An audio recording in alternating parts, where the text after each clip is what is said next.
നമസ്കാരം. Q Malayalam UK ന്യൂസിലേക്ക് സ്വാഗതം. UK വിദേശകാര്യ സെക്രട്ടറി ഈ ആഴ്ച ഇന്ത്യ സന്ദർശിക്കുന്നു. ഇന്ത്യയും UK പുതിയ ലേബർ സർക്കാരും തമ്മിലുള്ള ആദ്യ ഉന്നതതല ഇടപെടലിനായി UK വിദേശകാര്യ സെക്രട്ടറി ഡേവിഡ് ലാമി ജൂലൈ 24-25 തീയതികളിൽ ഇന്ത്യ സന്ദർശിക്കും.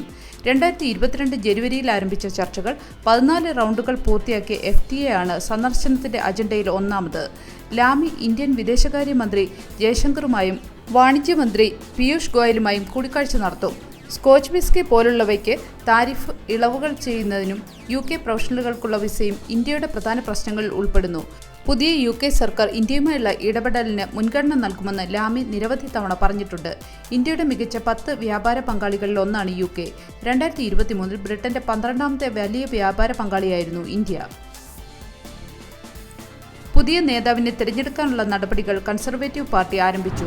ഋഷി സുനക്കിന് പകരം പുതിയ കൺസർവേറ്റീവ് പാർട്ടിയുടെ നേതാവ് ആരായിരിക്കുമെന്നത് രാഷ്ട്രീയ നിരീക്ഷകർ ഉറ്റുനോക്കുകയാണ്. കൺസർവേറ്റീവ് പാർട്ടിയുടെ പുതിയ നേതാവിനെ തിരഞ്ഞെടുക്കാനുള്ള മത്സരം ഈ ആഴ്ച ആരംഭിക്കുമെന്ന് റിപ്പോർട്ടുകൾ പുറത്തുവന്നിരുന്നു. 3 മാസത്തെ തെരഞ്ഞെടുപ്പ് നടപടികൾ പൂർത്തിയാക്കി നവംബർ 2 തീയതി പുതിയ നേതാവിനെ പ്രഖ്യാപിക്കും. പാർട്ടിയുടെ പുതിയ നേതാവ് സ്ഥാനം ഏറ്റെടുക്കുന്നതുവരെ മുൻ പ്രധാനമന്ത്രി ഋഷി സുനക് പ്രതിപക്ഷ നേതാവായി തുടരും. ആദ്യഘട്ട വോട്ടെടുപ്പിൽ നോമിനേഷൻ സമർപ്പിക്കാൻ സ്ഥാനാർത്ഥികൾക്ക് 10 MPമാരുടെ പിന്തുണയാണ് ആവശ്യമുള്ളത്. കൺസർവേറ്റീവ് പാർട്ടി അംഗങ്ങൾ ഓൺലൈൻ ബാലറ്റിലൂടെ നേതാവിനെ തിരഞ്ഞെടുക്കുന്നതിലൂടെ രാജ്യത്തിന്റെ അടുത്ത പ്രതിപക്ഷ നേതാവ് ആരാകും എന്നുള്ളത് അറിയാൻ സാധിക്കും. സുവർല ബ്രവർമൻ, പ്രീതി പട്ടേൽ എന്നീ ഇന്ത്യൻ വംശജരും മത്സരിക്കുന്നവരുടെ കൂട്ടത്തിലുണ്ട്. നിയമപരമായി ഏതൊക്കെ മാർഗങ്ങളിൽ UK വിസ ലഭിക്കാം? നിയമപരമായ കുടിയേറ്റത്തിനെ അനുകൂലിക്കുന്ന ഗവൺമെന്റാണ് UKയിൽ ഇപ്പോൾ കെയർ സ്റ്റാർമറിന്റെ നേതൃത്വത്തിൽ ഭരണത്തിലെത്തിയിരിക്കുന്നത്. ഇന്ത്യയുമായി ബന്ധമുണ്ടായിരുന്ന കുടുംബത്തിൽ നിന്ന് വന്ന ഋഷി സുനക് തന്റെ കൺസർവേറ്റീവ് പാർട്ടിയുടെ കടുത്ത കുടിയേറ്റ വിരുദ്ധ നയങ്ങൾ കൊണ്ടുവരാൻ ശ്രമിച്ച് ഒരു വ്യക്തിയായിരുന്നു. എന്നാൽ ഇപ്പോൾ ലേബർ പാർട്ടി മിതമായ സമീപനമാണ് കൈക്കൊണ്ടിരിക്കുന്നത്. അതിലൊന്നാണ് റുവാണ്ട പദ്ധതി ഒഴിവാക്കിയത്. എന്നാൽ ഇന്ത്യയിൽ നിന്നും മറ്റു രാജ്യങ്ങളിൽ നിന്നുമുള്ള ആളുകൾക്ക് പ്രധാനമായും 4 തരം വിസകളാണ് നിയമപരമായി UK നൽകുന്നത്.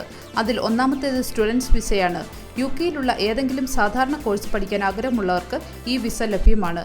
ഇതിനായി confirmation of acceptance of studies അഥവാ CAS ലഭിച്ചതിനു ശേഷം വിസയ്ക്ക് അപേക്ഷിക്കാവുന്നതാണ്.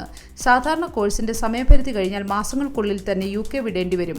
രണ്ടാമത്തെ തരം വിസ സ്കിൽഡ് വർക്കർ വിസയാണ്. തൊഴിൽ അഭ്യസ്തരായ അപേക്ഷകർക്ക് ഈ മാർഗം സ്വീകരിക്കാവുന്നതാണ്. ഇതിനായി ഏതെങ്കിലും കമ്പനിയിൽ നിന്നോ സ്ഥാപനത്തിൽ നിന്നോ സർട്ടിഫിക്കറ്റ് ഓഫ് സ്പോൺസർഷിപ്പ് അഥവാ COS കൈപ്പറ്റിയതിനു ശേഷം വിസ അപ്ലൈ ചെയ്യുകയാണെങ്കിൽ സർട്ടിഫിക്കറ്റ് കാണിച്ചിരിക്കുന്ന കാലയളവ് നിങ്ങൾക്ക് UKയിൽ തുടരാം.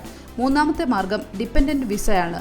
UKയിൽ ജോലിയുള്ള വ്യക്തികളുടെ ജീവിത പങ്കാളിക്ക് അപേക്ഷിക്കാവുന്ന വിസയാണ് ഡിപ്പെൻഡന്റ് വിസ. എന്നാൽ ഈ അടുത്ത് ഇതിൽ ചില മാറ്റങ്ങൾ വരുത്തുകയും 2024 കുറഞ്ഞത് 34,000 പൗണ്ട് ശമ്പളത്തിന് മുകളിൽ ശമ്പളമുള്ളവർക്ക് മാത്രമേ ഡിപ്പെൻഡൻസിനെ കൊണ്ടുവരാൻ സാധിക്കുകയുള്ളൂ. 2025ഓടെ ഈ നിയമത്തിൽ വീണ്ടും മാറ്റം വരുത്തി ശമ്പളപരിധി 38,700 ആക്കുകയും ചെയ്യാനാണ് തീരുമാനിച്ചിരിക്കുന്നത്. നാലാമത്തെ മാർഗം ഗ്രാജുവേറ്റ് റൂട്ട് വിസയാണ്. UKയിൽ ഗ്രാജുവേഷൻ കഴിഞ്ഞതിന് ശേഷം UKയിൽ ജോലി അപേക്ഷിച്ച് തുടരാനാണ് ആഗ്രഹിക്കുന്നതെങ്കിൽ ഗ്രാജുവേറ്റ് റൂട്ട് വിസയ്ക്കായി അപേക്ഷിക്കാവുന്നതാണ്. ഗ്രാജുവേറ്റ് വിസയ്ക്ക് സാധാരണ 2 വർഷമാണ് കാലാവധി. എന്നാൽ PhD കഴിഞ്ഞ സ്റ്റുഡൻസിന് അത് 3 വർഷത്തേക്ക് അപേക്ഷിക്കാവുന്നതുമാണ്. നിലവിൽ ഏകദേശം 1.5 ലക്ഷത്തോളം ഇന്ത്യക്കാരാണ് UKയിൽ സ്റ്റുഡൻസ് വിസയിലുള്ളത്. സമ്മർ സീസണിൽ ടിക്കറ്റ് നിരക്ക് കുറച്ച് റയൻ എയർ. ലാഭത്തിൽ 46% കുറവ് വന്നതോടെ വിമാനയാത്ര ടിക്കറ്റുകളുടെ നിരക്കിൽ മുൻ വർഷത്തേക്കാൾ വൻ കുറവ് ഉണ്ടാകുമെന്ന സൂചനയുമായി റയൻ എയർ എത്തിയിരിക്കുന്നു.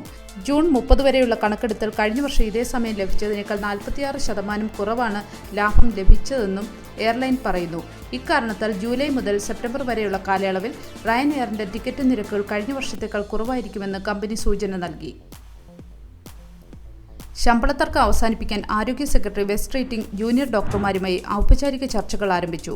ഇതേ തുടർന്ന് NHSൽ കഴിഞ്ഞ 20 മാസമായി തുടരുന്ന സമരം അവസാനിപ്പിക്കാൻ കഴിയുമെന്ന പ്രതീക്ഷയിലാണ് സർക്കാർ.